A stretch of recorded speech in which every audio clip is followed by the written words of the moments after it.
नमस्कार। दिन भर की बड़ी खबरों में आप सभी का स्वागत है और मैं हूं आपके साथ मुबश्शरा परवीन। तो बुलेटिन में आज बात होगी एक देश एक चुनाव बिल पर संसद में घिरी मोदी सरकार की।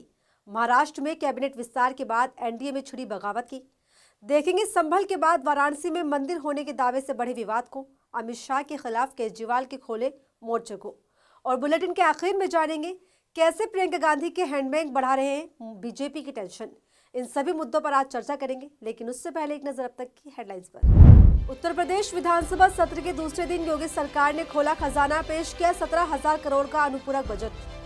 राजस्थान कार्यक्रम में पेपर लीक और भर्तियों पर बोले पीएम मोदी, कहा भाजपा की डबल इंजन सरकार सुशासन का प्रतीक। राज्यसभा में संविधान पर चर्चा के दौरान जेपी नड्डा का कांग्रेस पर जोरदार हमला, बोले आपातकाल देश को बचाने के लिए नहीं बल्कि कुर्सी को बचाने के लिए। बिहार की मनी लॉन्ड्रिंग मामले में आईएएस अधिकारी संजीव हंस पर ईडी की बड़ी कार्रवाई, 3 शहरों में 23 करोड़ की संपत्ति हुई जब्त। एक बार फिर प्रदूषण के रेड जोन में पहुंचा एनसीआर, दिल्ली की हवा फिर से हुई जहरीली, 37 में से 29 इलाकों में AQI 400 के पार। और अब खबरें विस्तार से, और बात करते हैं आज की सबसे बड़ी खबर की। लोकसभा में एक देश एक चुनाव का बिल पेश कर दिया गया है, जिसके बाद विपक्ष ने इस बिल का जमकर विरोध किया। कांग्रेस, सपा, टीएमसी, डीएमके और आम आदमी पार्टी ने इस बिल को मोदी सरकार की तानाशाही बताते हुए इसे संविधान के खिलाफ बताया। तो संसद में इस बिल पर क्या कुछ हुआ, जानने के लिए देखिए रिपोर्ट। देश भर में one nation one election bill को लेकर चर्चा और विरोध के बीच संसद में इस बिल को पेश कर दिया गया। संसद के शीतकालीन सत्र के 17वें दिन केंद्रीय कानून मंत्री अर्जुन राम मेघवाल ने लोकसभा के पटल पर एक देश एक चुनाव के लिए 129वां संविधान संशोधन बिल पेश किया, जिस पर पूरा विपक्ष इस बिल के खिलाफ मोदी सरकार पर हमलावर हो गया है। एक तरफ संसद में बिल पेश किया गया तो वहीं विपक्ष इंडिया गठबंधन ने इस बिल के खिलाफ मोदी सरकार के खिलाफ विरोध प्रदर्शन किया। विपक्ष का कहना है कि ये बिल गैर जरूरी और असल मुद्दों से भटकाने वाला बिल है। वहीं सपा सांसद धर्मेंद्र यादव ने कहा कि one nation one election bill अब बीजेपी की देश में तानाशाही लाने की कोशिश है। मैं इस संविधान के 129वें संशोधन अधिनियम के विरोध के लिए खड़ा हूँ। अध्यक्ष जी, मैं समझ नहीं पा रहा हूँ, अभी 2 दिन पहले संविधान को बचाने की, संविधान की गौरवशाली परंपराएं की कस्में खाने में कोई कमी नहीं रखी। 2 ही दिन के अंदर संविधान की जो हमारी मूल भावना है, 2 ही दिन के अंदर संविधान का जो हमारा बेसिक स्ट्रक्चर है, 2 ही दिन के अंदर संविधान का जो हमारा संघीय ढांचा है, उसको खत्म करने के लिए संविधान संशोधन बिल लाए हैं। इसके अलावा कांग्रेस सांसद जयराम रमेश ने कहा, कांग्रेस एक देश एक चुनाव विधेयक को पूरी तरह से खारिज करती है। हम इसे पेश किए जाने की विरोध करेंगे। हम इसे संयुक्त संसदीय समिति को सौंपे जाने की मांग करेंगे। हमारा मानना है कि यह संवैधानिक है, ये मूल ढांचे के खिलाफ है और इसका उद्देश्य इस देश में लोकतंत्र और जवाबदेही को खत्म करना है। वहीं आम आदमी party one nation one election का विरोध करेगी। संजय सिंह ने कहा कि वन नेशन वन इलेक्शन से देश में संविधान और लोकतंत्र खत्म हो जाएगा। नेताओं में चुनाव का डर होता है, अगर यही खत्म हो जाएगा तो देश में महंगाई चरम पर होगी। शिवसेना उद्धव गुट सांसद प्रियंका चतुर्वेदी ने कहा कि एक देश एक चुनाव पावर को सेंट्रलाइज करना जैसा है। लोकसभा में संविधान पर 2 दिन चर्चा हुई, राज्यसभा में अभी भी चल रही है। ऐसे में संविधान पर हमला दुर्भाग्यपूर्ण है। चुनाव प्रक्रिया में छेड़छाड़ करके केंद्र सरकार अपनी ताकत और बढ़ाना चाहती है। समाजवादी पार्टी सांसद रामगोपाल यादव ने कहा, हमारी पार्टी उसका विरोध करेगी क्योंकि वो संविधान की तमाम धाराओं के खिलाफ है। इस तरह एक देश एक चुनाव बिल पर कांग्रेस, सपा, टीएमसी, डीएमके और आम आदमी पार्टी सहित तमाम विपक्षी पार्टियां एकजुट होकर इस बिल का विरोध कर रही हैं। बताते चले, इस बिल पर रामनाथ कोविंद कमेटी की सिफारिश है कि सभी विधानसभाओं का कार्यकाल 2019 तक बढ़ाया जाए। हंग असेंबली, नो कॉन्फिडेंस मोशन होने पर चुनाव दोबारा हो। पहले फेज में लोकसभा विधानसभा एक साथ कराए, दूसरे फेज में 100 दिनों के अंदर लोकल बॉडी इलेक्शन कराए जाए। चुनाव आयोग चुनाव के लिए सिंगल वोटर लिस्ट तैयार करना है। इस बिल पर एक बार फिर मोदी सरकार और विपक्ष आमने सामने हैं। महाराष्ट्र में कैबिनेट विस्तार हो चुका है। फडणवीस कैबिनेट में 39 मंत्रियों ने शपथ भी ले ली है, लेकिन कैबिनेट विस्तार के बाद से ही एनडीए में बगावती सुर उठने लगे हैं। कैबिनेट में जगह न मिलने से दर्जन भर वरिष्ठ नेता नाराज दिखाई दे रहे हैं। कई नेता पार्टी भी छोड़ रहे हैं। इसी कड़ी में एनसीपी अजित गुट के सीनियर नेता ने तो बड़ा ऐलान कर दिया है, जिससे एनडीए की मुश्किलें बढ़ गई हैं। पूरी खबर क्या है, जानने के लिए देखिए रिपोर्ट। महाराष्ट्र में कैबिनेट विस्तार के बाद महायुति मुश्किलों में घिर गई है। फडणवीस कैबिनेट में मंत्री न बनाए जाने से दर्जन भर से ज्यादा विधायकों ने खुलकर नाराजगी जाहिर की है, जिसके बाद कई विधायकों ने तो इस्तीफों की झड़ी लगा दी है, तो वहीं कई विधायक ऐसे भी है जिन्होंने शीतकालीन सत्र से ही दूरी बना ली है। इसी कड़ी में अजित पवार की पार्टी एनसीपी के वरिष्ठ विधायक छगन भुजबल ने तो ऐलान कर दिया है कि जहां नहीं चैना वहां नहीं रहना, जिसके बाद सत्र छोड़कर भुजबल नासिक चले गए, जहां वो अपने समर्थकों के साथ विचार विमर्श करेंगे। त्यांचा तो विश्वासघात ठरेल. कारण राज्यसभेवर जायचं तर मला विधानसभेचा ताबडतोब राजीनामा द्यावा लागेल. तर ते माझ्या लोकांना काय दुःखदायक आहे. ते कदाचित रागवणार, पण निश्चितपणे मी म्हणजे त्यांच्याशी प्रतारणा करू शकत नाही. आणि ज्यांनी मला जीवापाड प्रेम दिलं त्या मतदारसंघामध्ये मी असं वागणार नहीं। सूत्रों की माने तो एनसीपी के वरिष्ठ नेता छगन भुजबल के तेवर देखकर एनडीए उन्हें मनाने की कोशिश में जुट गई है। इतना ही नहीं, महाराष्ट्र में कैबिनेट विस्तार के बाद से पार्टी में भारी टेंशन का माहौल है कि सत्र के पहले दिन उप मुख्यमंत्री अजित पवार भी नदारद रहे। इसी के साथ बीजेपी के सुधीर मुनगंटीवार को भी नाराजगी सामने आई है। उनके बचाव में मुख्यमंत्री देवेंद्र फडणवीस सामने आए। नाराज नेताओं में भुजबल और मुंगटीवार के अलावा शिंदे सेना के विधायक प्रकाश सुर्वे, विजय शिवतारे, दीपक केसरकर, तानाजी सावंत और रवि राणा समेत अन्य विधायक शामिल हैं। इस तरह कैबिनेट विस्तार के बाद एनडीए में किस दर्जे की बगावत है उसका अंदाजा इस बात से भी लगाया जा सकता है कि शिवसेना शिंदे गुट के नेता तानाजी सावंत ने अपने ट्विटर खाते से शिंदे की तस्वीर तक हटा दी है। बताया जा रहा है कि पूर्व स्वास्थ्य मंत्री तानाजी सावंत नागपुर पहुंच गए हैं, लेकिन वो अपने सामान लेकर पुणे चले गए। सावंत का कहना है कि उनका स्वास्थ्य ठीक नहीं है, जिसके चलते डॉक्टरों ने उन्हें आराम करने की सलाह दी है। वहीं शिवसेना शिंदे के दूसरे नेता विजय शिवतारे ने कहा है कि मेरे साथ अच्छा व्यवहार नहीं किया गया। अगर 2.5 साल बाद मुझे मंत्री बनाया जाता है तब भी मैं मंत्री नहीं बनूंगा। इससे पहले शिंदे गुट के भंडारा से विधायक नरेंद्र भोंडेकर ने भी रविवार को मंत्रिमंडल में शामिल नहीं किए जाने पर पार्टी के सभी पदों से इस्तीफा दे दिया था। विधायक प्रकाश सुर्वे, विजय शिवतारे, दीपक केसरकर सहित दूसरे विधायकों ने भी नाराजगी जाहिर की।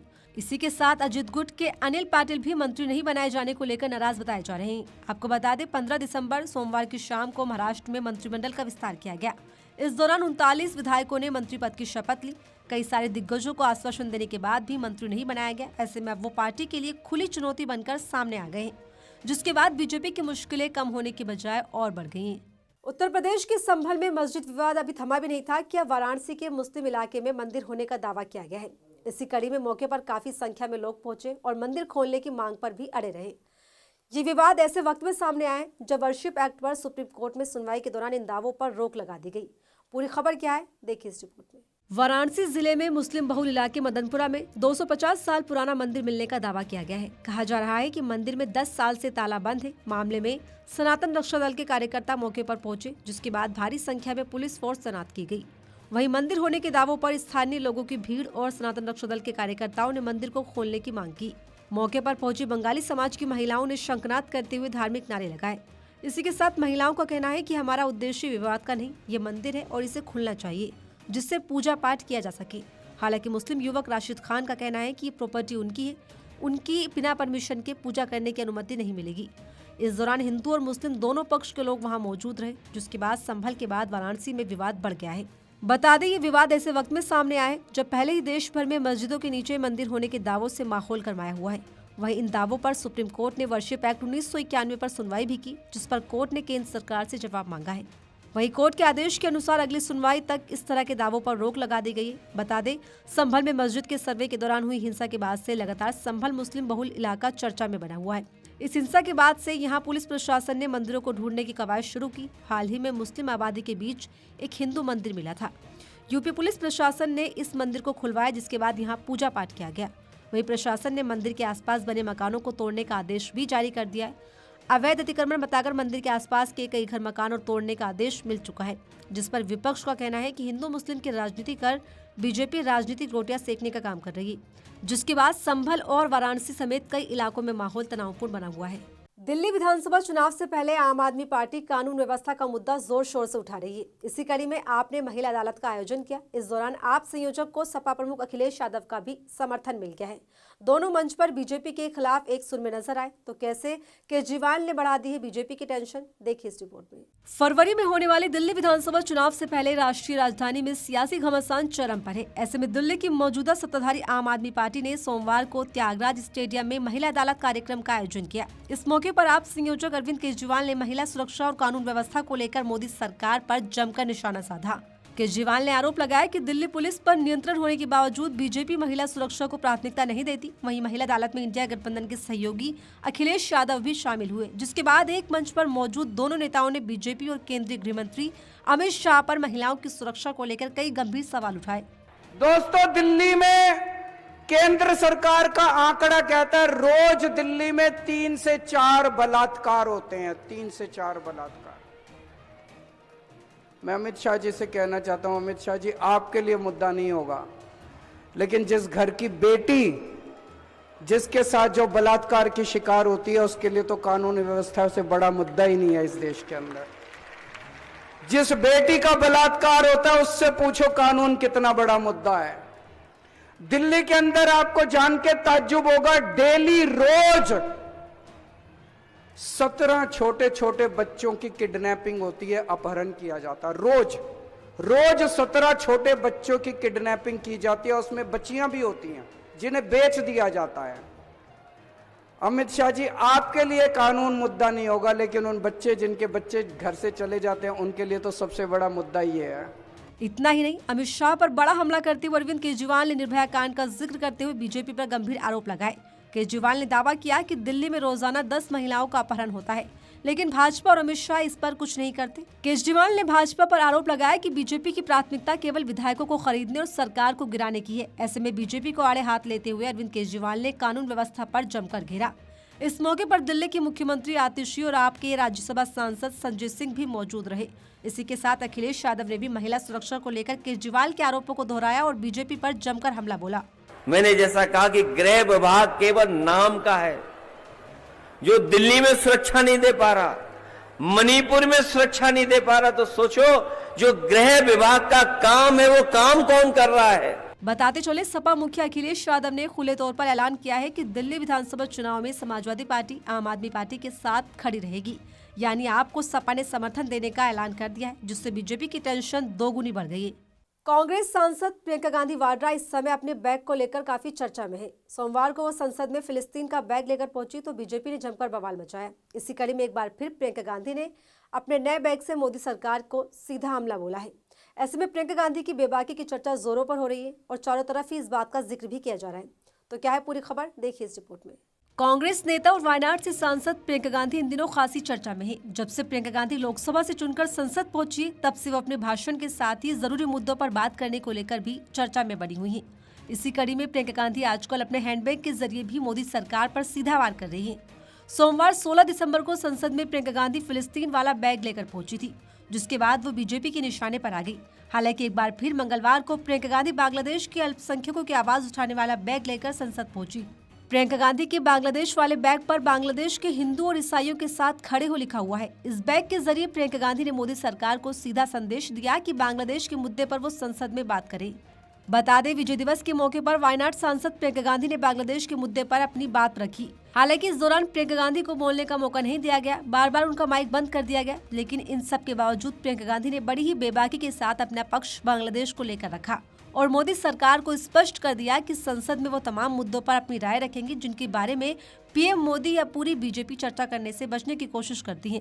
आज भी बांग्लादेश में आज अत्याचार हो रहा है हिंदुओं के खिलाफ, ईसाइयों के खिलाफ, अल्पसंख्यकों के खिलाफ। मैं सिर्फ ये कहना चाह रही थी कि हमारी सरकार आवाज़ उठाए, बांग्लादेश की सरकार से बात करे और उनको सुरक्षित रखने का काम करे। आपको बता दें, प्रियंका गांधी बांग्लादेश में हिंदुओं और ईसाइयों पर हो रहे अत्याचारों के खिलाफ कांग्रेस सांसदों के विरोध प्रदर्शन का नेतृत्व करती नजर आई हैं। ऐसे में एक बार फिर अपने बैग के जरिए बिना कुछ बोले ही कांग्रेस सांसद ने बांग्लादेश के लिए अपनी आवाज बुलंद की है, जो कि बीजेपी नेताओं को फिलिस्तीन के बैग पर की गई उनकी आलोचना का जवाब कहा जा रहा है। बताते चले, फिलिस्तीन वाले बैग के चलते प्रियंका गांधी को बीजेपी नेताओं के विरोध का सामना करना पड़ा था। हालांकि इन सभी विरोधों के बावजूद प्रियंका गांधी ने एक बार फिर अपने दमदार रुतबे से मोदी सरकार को खुली चुनौती दे दी है। और फिलहाल इस बुलेटिन में इतना ही। ऐसी तमाम खबरों के लिए बने रहिए मेरे साथ और देखते रहिए आर्टिकल 19 इंडिया।